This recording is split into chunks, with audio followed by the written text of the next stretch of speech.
Welcome to this explainer. Let's jump right in, because today we are exploring a really groundbreaking qualitative study that is urgently mapping out the future of digital citizenship for our youth. This vital piece of research actually serves as an official innovation entry for SUSED 2026. That's the 5th International Competition on Sustainable Education.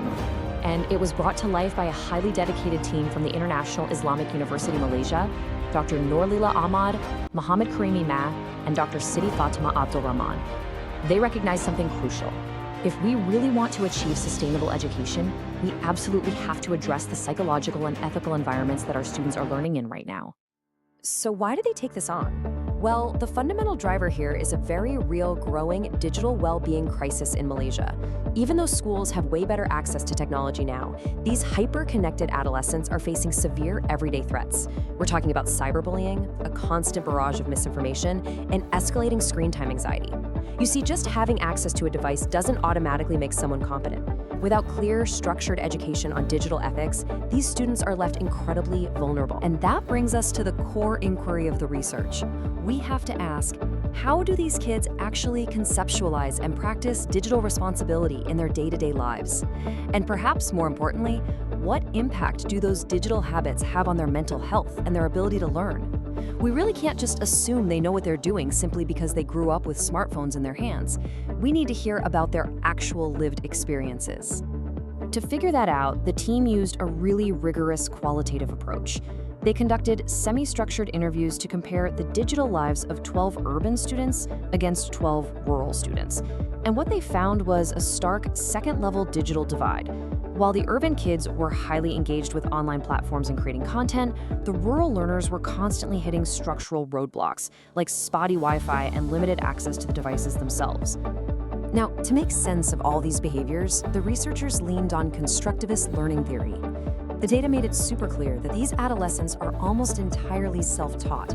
They are building their digital knowledge through real-life, online trial and error, rather than getting any formal instruction. Sure, they're active learners, but this informal, ad hoc process is exactly why we're seeing such deeply uneven digital competence across the board. So, how do we guide a generation of self-taught digital natives? The study's framework incorporates Ribble's REP model to create a structured path forward. It breaks down into 3 essential steps: respect, educate, and protect.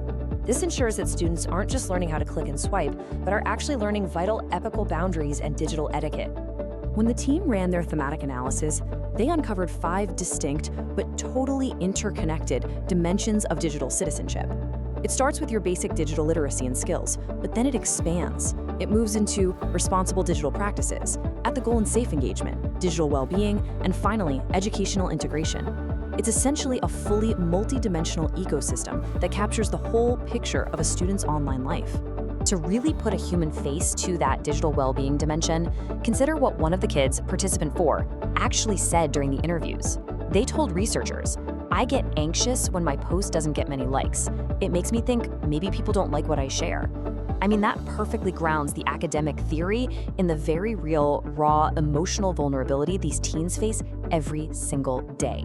Yes, technology is an amazing tool for learning, but it's also an incredibly high-pressure social environment. And that right there, it represents a total paradigm shift. It's moving us away from just teaching technical proficiency, how to use an app, and advocating for a holistic, human-centered model instead. We desperately need formal education that builds emotional resilience, digital empathy, and ethical reasoning. We have to protect the student, not just the device. The exciting part is that this human-centered approach is already making some serious waves.